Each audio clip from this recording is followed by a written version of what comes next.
So dear students, in this class let us discuss about crystal field splitting in tetrahedral complexes.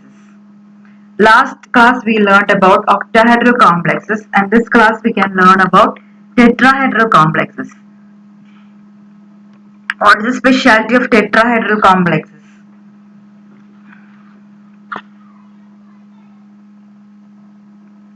In the tetrahedral complexes, we can visualize the ligands as occupying alternate corners of a cube with a metal ion at its center. So the x, y and z axis pass through the phase centers of the cube. Among the 5 d orbitals, the dx square minus y square and the dz square point along the axis, whereas the dxy, dyz and dxz point in between the axes. So when the four ligands approach,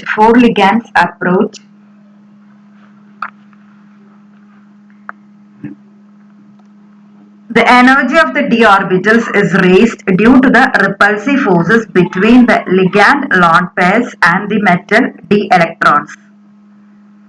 The dxy, the dyz and the dxz orbitals are closer to the direction of the ligand's approach than the other two. So dxy, dyz and dxz orbitals are repelled more than dx square minus yz square, ds square minus y square and dz square.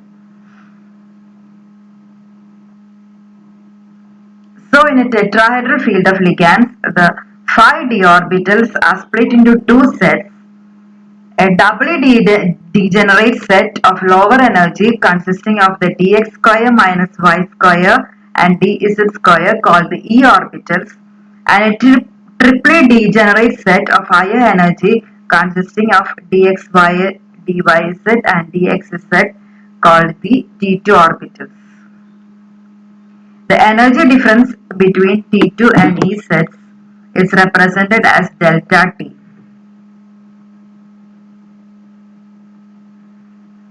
The delta T is always less than the delta O, that is splitting for octahedral field, because the EG orbitals in an octahedral field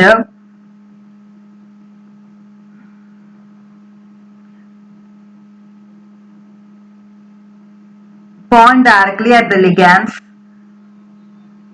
in a tetrahedral field, and the splitting in a tetrahedral field is affected by 4 ligands, but in an octahedral field it is affected by 6 ligands.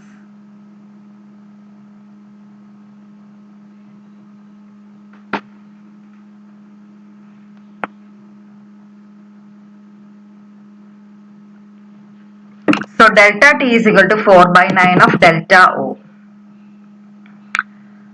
Tetrahedral ആയിട്ടുള്ള ഒരു കോംപ്ലക്സിന്റെ പ്രത്യേകത എന്ന് പറഞ്ഞു കഴിഞ്ഞിട്ടുണ്ടെങ്കിൽ എന്താ പറയുക, നമുക്ക് ക്യൂബിന്റെ കോർണേഴ്സ് ആയിട്ട് കരുതാവുന്നതാണ്. ക്യൂബിന്റെ ഓൾട്ടർനേറ്റ് കോർണേഴ്സിലൂടെയാണ് ലിഗാൻസ് സെൻട്രൽ മെറ്റൽ അയോണിലേക്ക് വരുന്നത്. അപ്പൊ നമുക്കറിയാവുന്നതാണ് 5 ഡി ഓർബിറ്റൽസിൽ 3 എക്സ് വൈ സെഡ് ആക്സിസിന്റെ ഇടയിലാണ്. അതായത് d x y, d y z, d x z ഈ 3 ഓർബിറ്റൽസും കോർഡിനേറ്റ് ആക്സിസിന്റെ ഇടയിലാണ് സ്ഥിതി ചെയ്യുന്നത്. പക്ഷെ d x square minus y സ്ക്വയറും ഡി സെഡ് സ്ക്വയറും കോർഡിനേറ്റ് ആക്സിസിൽ തന്നെയാണ് സ്ഥിതി ചെയ്യുന്നത്. ഈ കോർഡിനേറ്റ് ആക്സിസിൽ സ്ഥിതി ചെയ്യുന്നവര് അധികം റിപ്പൾഷൻ ഫീൽ ചെയ്യില്ല. കാരണം എന്താന്ന് വെച്ചിട്ടുണ്ടെങ്കിൽ കോർഡിനേറ്റ് ആക്സിസിന്റെ ഇടയിലൂടെയാണ് ഈ ലിഗാൻസ് അപ്രോച്ച് ചെയ്യുന്നത്. അപ്പൊ കോർഡിനേറ്റ് ആക്സിന്റെ ഇടയിലുള്ള ഓർബിറ്റൽസിനാണ് കൂടുതൽ റിപ്പൾഷൻ ഫീൽ ചെയ്യുക. അത് d x y, d y z, d x z ആയിരിക്കും. അതുകൊണ്ട് തന്നെ എന്താ പറയാ, 5 ഡി ഓർബിറ്റൽസും എനർജി കൂടും. 5 ഡി ഓർബിറ്റൽസിന് എനർജി കൂടുക മാത്രമല്ല, അവര് സ്പ്ലിറ്റ് ചെയ്യും. എനർജി വൈസ് അവർ സ്പ്ലിറ്റ് ചെയ്യും. 2 എണ്ണത്തിന് കുറവ് എനർജിയും വരും, 3 എണ്ണത്തിന് കൂടുതൽ എനർജിയും വരും. അതായത് 2 എണ്ണത്തിന് നമുക്ക് ഡബിളി ഡീജനറേറ്റ് എന്ന് വിളിക്കാം. 3 എണ്ണത്തിന്, മുകളിലുള്ള 3 എണ്ണത്തിന് നമുക്ക് ട്രിപ്ലി ഡീജനറേറ്റ് എന്ന് വിളിക്കാം. ഈ കുറവ് എനർജി ഉള്ളവർ ആരായിരിക്കും? കോർഡിനേറ്റ് ആക്സിസിലുള്ളവരാണ്. അതായത് dx² - y² dz² പ്രത്യേകത എന്ന് പറഞ്ഞിട്ടുണ്ടെങ്കിൽ ലിഗാൻഡ് കോർഡിനേറ്റ് ആക്സിസിന് ഇടയിലൂടെ വരുന്നു. അതുകൊണ്ട് കോർഡിനേറ്റ് ആക്സിസിൽ സ്ഥിതി ചെയ്യുന്ന ഈ ഓർബിറ്റൽസിന് അധികം റിപ്പൾഷൻ ഫീൽ ചെയ്യുന്നില്ല. അതുകൊണ്ട് ഇവർ ലോവർ എനർജി ആയിരിക്കും. ഇതിനെ നമ്മൾ വിളിക്കുന്നത് ഇ.ജി എന്നല്ല, ഇ.ജി എന്ന് പറഞ്ഞത് ഇവിടെ കാണിച്ചിരിക്കുന്നത് തെറ്റാണ്. ഈ ഓർബിറ്റൽസ് എന്നാണ്. ഇതിനെ ഡിനോട്ട് ചെയ്യുന്നത് ഈ ഓർബിറ്റൽസ് എന്നാണ്. ഓക്കെ. ഇനി ഇടയിലുള്ള അതായത് ലോബുകള്, ഡബിൾ ഡംബൽ ലോബുകള് കോർഡിനേറ്റ് ആക്സിസിന്റെ ഇടയിലുള്ള ഓർബിറ്റൽസ് ആയ dxy, dys, dxzന്റെ ഒക്കെ എനർജി കൂടും. അതുകൊണ്ട് അവരെ നമ്മൾ വിളിക്കുന്നത് T2 ഓർബിറ്റൽസ് എന്നാണ്. താഴെ ഈ ഉള്ളവരെ ഈ ഓർബിറ്റൽസ് എന്നും മുകളിലുള്ള മൂന്നെണ്ണത്തിന് T2 ഓർബിറ്റൽസ് എന്ന് വിളിക്കുന്നു. ഈ T2 ഓർബിറ്റൽസും ഈ ഓർബിറ്റൽസും തമ്മിലുള്ള വ്യത്യാസത്തിന് നമ്മൾ ഡെൽറ്റ ടി എന്നാണ് വിളിക്കുന്നത്. അതായത് സ്പ്ലിറ്റിംഗ് ഓഫ് ടെട്രാഹെഡ്രൽ ഫീൽഡ് ആണ്. ഇനി ഈ ടെട്രാഹെഡ്രൽ സ്പ്ലിറ്റിംഗ് എന്ന് പറയുന്നത് എപ്പോഴും ഒക്ടാഹെഡ്രൽ സ്പ്ലിറ്റിങ്ങിനേക്കാളും കുറവായിരിക്കും. അതായത് അതിന്റെ ഫോർമുല എന്ന് പറയുന്നത് delta t is equal to 4/9 of delta o എന്നാണ് പറയുക. അതായത് ഡെൽറ്റ ഒനേക്കാളും 4/9 കുറവായിരിക്കും ഡെൽറ്റ ടി എന്ന് പറയുന്നത്. അതിന് റീസൺ എന്ന് പറയുന്നത് 4 ലിഗാൻഡ് ഉള്ളൂ ടെട്രാഹെഡ്രൽ ഫീൽഡില്. അതൊരു പ്രത്യേകത. പിന്നെ അത് മാത്രല്ല ഒക്ടാഹെഡ്രൽ ഫീൽഡിലുള്ള ഇ.ജി ഓർബിറ്റൽസ് എന്ന് പറയുന്നത് ശരിക്കും ലിഗാൻഡ് തൊട്ടടുത്ത് തന്നെയാണ് ഇരിക്കുന്നത്. ലിഗാൻഡിന്റെ അതേ ഡയറക്ഷനിൽ തന്നെയാണ് ഇരിക്കുന്നത്. പക്ഷെ ഇവിടുത്തെ T2 ഓർബിറ്റൽസ് എന്ന് പറയുന്നത് ലിഗാൻഡ് അതേ ഡയറക്ഷൻ എന്ന് പറയാൻ പറ്റില്ല. ലിഗാൻഡ് ഏകദേശം അടുത്ത് വരുന്നുണ്ട്. അതുകൊണ്ടാണ് അതിന് ഹയർ എനർജി വന്നിരിക്കുന്നത്.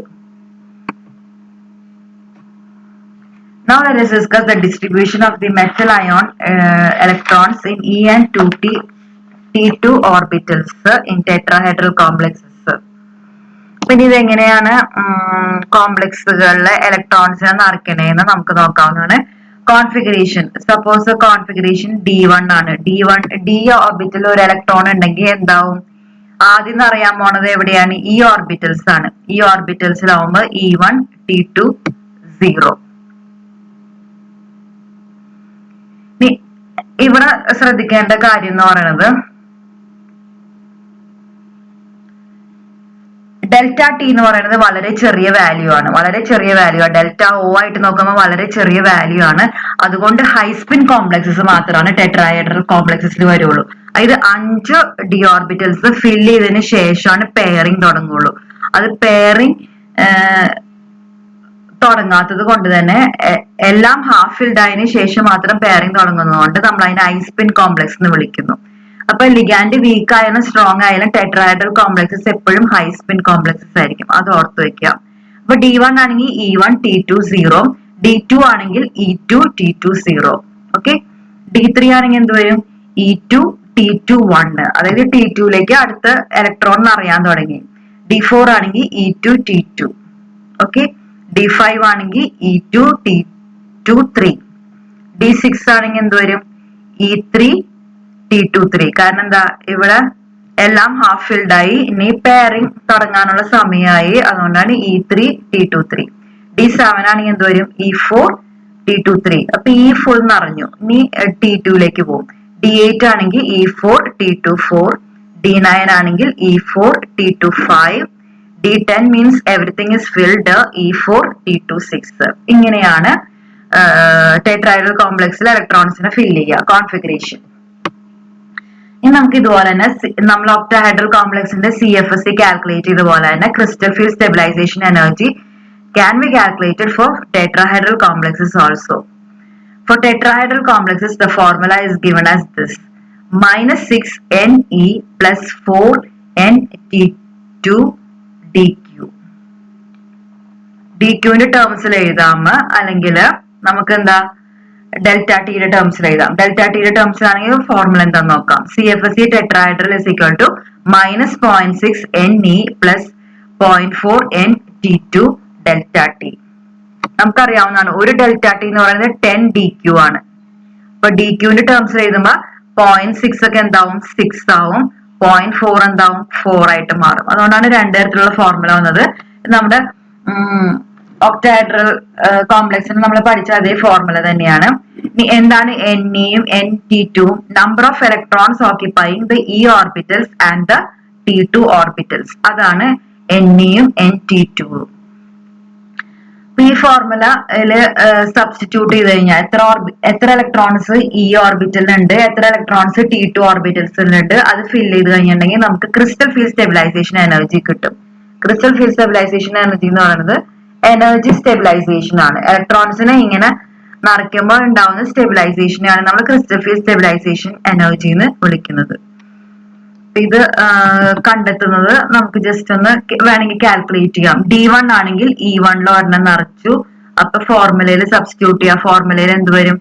-0.6 into 1 plus 0.4 into T2 ഇല്ല, അപ്പൊ 0 ആയിട്ട് വരും. അപ്പൊ ആൻസർ എന്ത് വരും? -0.6 അല്ലെങ്കിൽ DQന്റെ ടേംസിലാണെങ്കിൽ 6DQ. D2 ആണെങ്കിൽ എന്ത് വരും? D2 ആകുമ്പോ ഇയില് 2 ഇലക്ട്രോൺസ് ഉണ്ട്. അപ്പൊ നമ്മൾ ഇവിടെ ഫോർമുലയിൽ എന്ത് ചെയ്യണം? -6 into 2 plus 4 into 0 DQ. അപ്പൊ 6 into 2 എന്ന് പറയുന്നത് 12 വരും. അതാണ് ഇവിടെ കാണിച്ചിരിക്കുന്നത്, -12 DQ. അപ്പൊ ഇനി ബാക്കിയുള്ളത് നിങ്ങൾക്ക് ചെയ്ത് നോക്കാവുന്നതാണ്. D3 ആണെങ്കിൽ എന്ത് വരും? -8 DQ വരും. D4 ആണെങ്കിൽ -4 DQ വരും. D5 ആണെങ്കിൽ 0 വരും, കാരണം രണ്ടും മൈനസ് ചെയ്ത് പോകുമ്പോൾ 0 ആവും. D6 ആണെങ്കിൽ -6 DQ. D7 ആണെങ്കിൽ -12 DQ. D8 ആണെങ്കിൽ -8 DQ. D9 ആണെങ്കിൽ -4 DQ.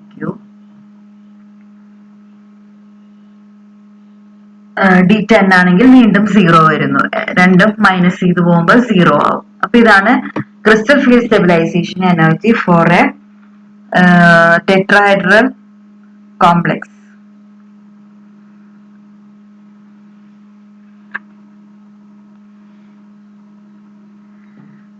crystal field stabilization energy നോക്കിക്കഴിഞ്ഞാൽ എപ്പോഴും ഹൈ വാല്യൂ കിട്ടുന്നത് ഒക്ടാഹെഡ്രൽ കോംപ്ലക്സിനാണ്.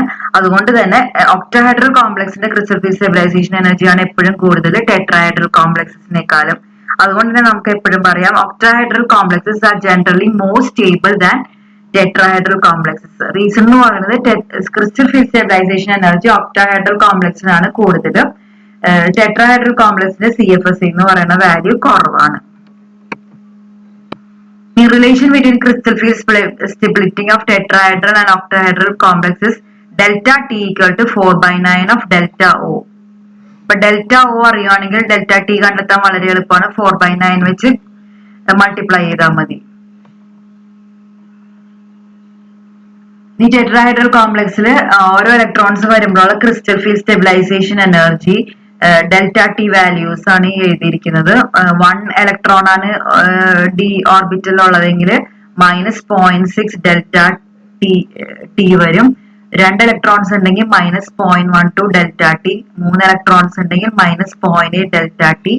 അങ്ങനെ പോകുന്നു. ഇതാണ് ക്രിസ്റ്റൽ ഫീൽഡ് സ്റ്റെബിലൈസേഷൻ എനർജി. ഇത് നോട്ട് ചെയ്യാവുന്നതാണ്, അല്ലെങ്കിൽ ചെയ്ത് നോക്കാവുന്നതാണ് ഫോർമുലയിലിട്ട്.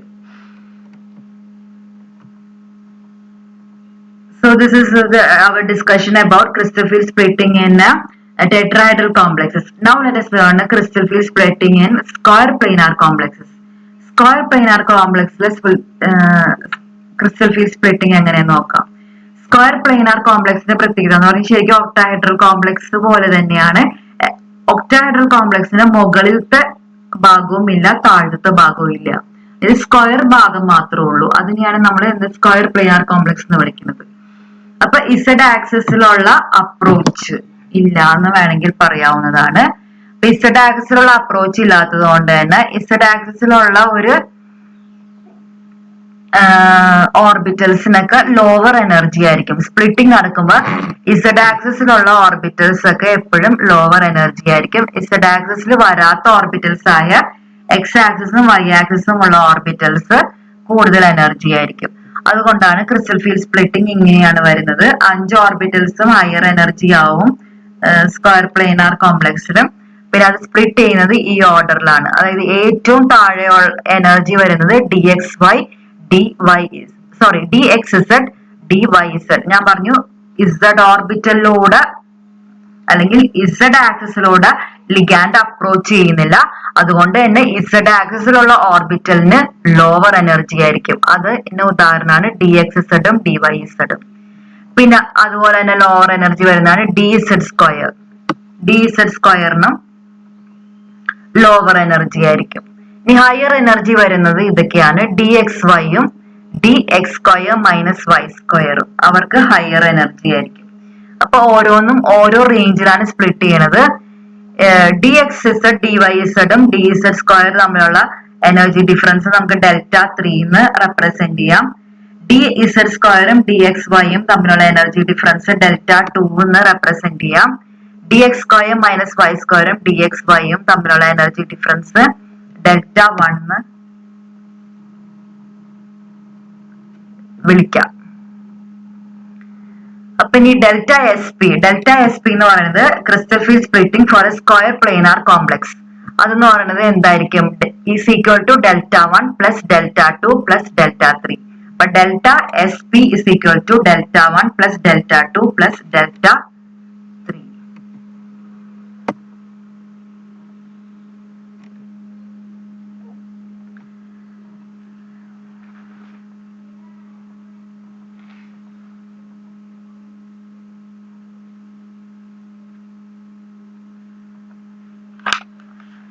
Now let us discuss why there is appearance of colors in coordination complexes. The striking colors that these metal complexes show are because of the d-d transitions of electrons in the d orbitals. That is, it involves a jumping of electrons from lower energy orbitals and a subsequent jumping back. Jumping occurs when electrons get excited. In the case of color properties, excitation is caused by photons of visible light.